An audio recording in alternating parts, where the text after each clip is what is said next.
আমরা ক্লাস করছিলাম, ক্লাস থেকে বের হয়ে দেখি ফেসবুকে যখন লিঙ্ক করি দেখি যে আমাদের রাষ্ট্র নির্বাচন অফিসে কোষাধ্যক্ষের অফিসে ছাত্রদল তারা গুন্ডার মতো মাস্তানের মতো সব তছনছ করে দিয়ে নির্বাচন কমিশন কর্মচারী কর্মকর্তাদেরকে ভিতরে পাঠিয়েছে, ওর করে তারা মনোনয়ন গ্রহণ করতে আসছিল তাদেরকে আটকে রেখে তারা দিয়ে আন্দোলন করছিল।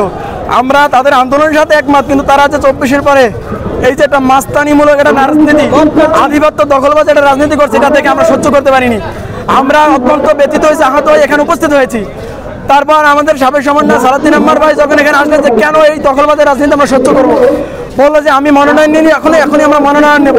তারা দখলবাজি কেন করলো?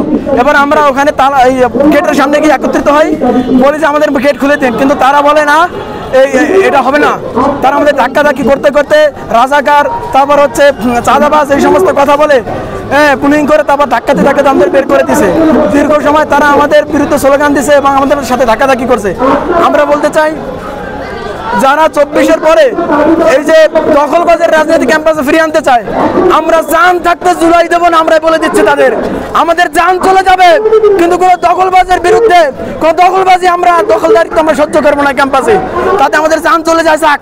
আমরা জুলাইতে মরে গেছি ভাই, আমরা জুলাইতে মরে গেছি, আমাদের মা বাবার খোঁজ নেওয়ার আমরা টাইম পাই না।